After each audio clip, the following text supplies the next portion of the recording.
Hello friends, welcome to learn computer GSCTI GS computer training institute के आज के इस ऑनलाइन ट्यूटोरियल में आज हम आपको बताएंगे कि यदि आपने कोई प्रोडक्ट परचेज किया हुआ है तो उसका रेट ऑफ इंटरेस्ट, उसका principal value, rate of interest, उसका ड्यूरेशन और उसका जो है फ्यूचर वैल्यू आप कैसे निकालेंगे। यहाँ पर मैंने एक उदाहरण लिया हुआ है कि हमने सेकंड हैंड कोई कार खरीदी हुई कंपनी से जो 5 लाख की है और जो उसका रेट ऑफ इंटरेस्ट है वो 14% है। जो ड्यूरेशन है उसका क्या है, 3 साल का है। तो जो 3 साल का एक महीने का जो इसका ईएमआई आएगा वो 17,088 रुपये 81 पैसे आएगा।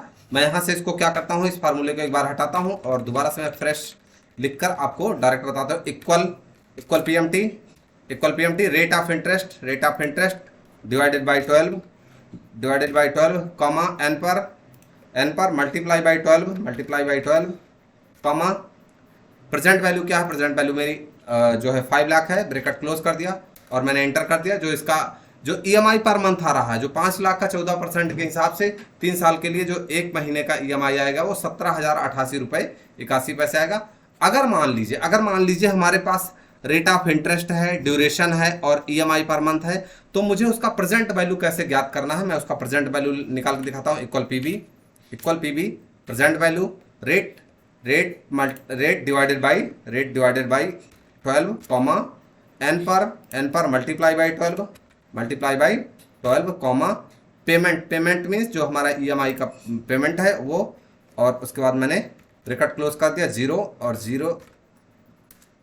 आप देखेंगे कि यहाँ पर मैंने इसको बगैर बताए हुए 14% के हिसाब से 3 साल का जो है 17,088 रुपये 81 पैसे का 5 लाख रुपए क्या आया, प्रेजेंट वैल्यू आ गया या जो है प्रोडक्ट वैल्यू आ गया। अब मुझे इसकी फ्यूचर वैल्यू निकालना है, तो equal FV for future value rate divided by 12 comma N पर मल्टीप्लाई बाई 12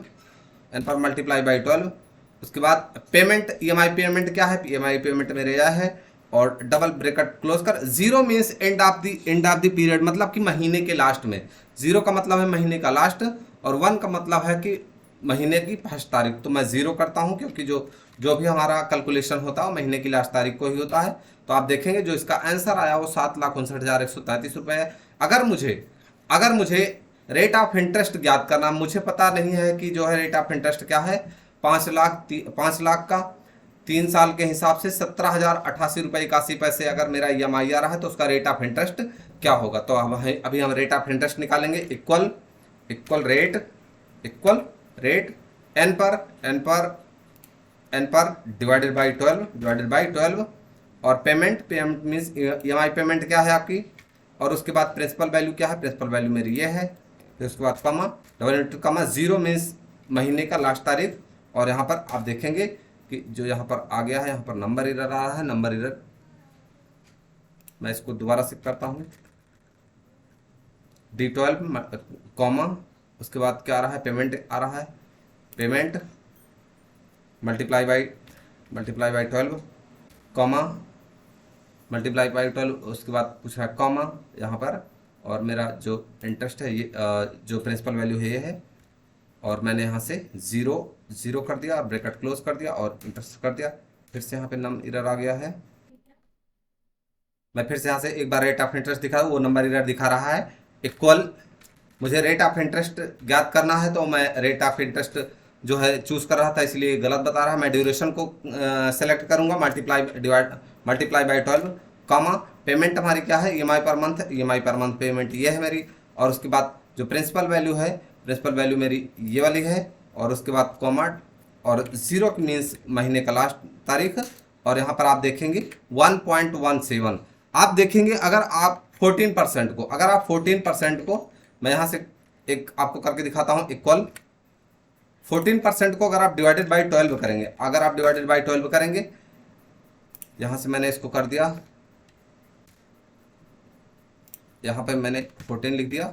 अगर 14 को आप डिवाइडेड बाई 12 करेंगे, equal this one divided by 12, तो जो आपके पास आंसर आएगा सेम वही एक महीने का जो है 1.16 यहाँ पर 1.166 है, तो इसने उसको राउंड ऑफ करके 1.17 किया हुआ है। जो एक महीने का मेरा रेट ऑफ इंटरेस्ट होगा वो कितना है, 1.17%। जो 14% है वो मेरा क्या है, वार्षिक रेट ऑफ इंटरेस्ट है। ठीक है, ये बात आई होप ये बात आपको समझ में आ गई होगी। ड्यूरेशन निकालने के लिए इक्वल एन पर रेट क्या है मेरा, रेट 14% है, रेट 14% डिवाइडेड बाई 12 है। और उसके बाद पेमेंट क्या है मेरा, पेमेंट ये है मेरा, कॉमा प्रिंसिपल वैल्यू क्या है, प्रिंसिपल वैल्यू या principal amount, double inter comma 0 means महीने का लास्ट डे, और एंड, और यहाँ पर आप देखेंगे 36 मंथ यहाँ पर इसका ड्यूरेशन जो है आ गया है। तो आप देखेंगे कि जो मेरा आंसर यहाँ जो मेरे यहाँ पे क्वेश्चंस थे वो सारे यहाँ पे सॉल्व हो चुके हैं। तो दोस्तों अगर आज की इन्फॉर्मेशन आपको अच्छी लगी, आई होप आपको इन्फॉर्मेशन अच्छी लगी होगी।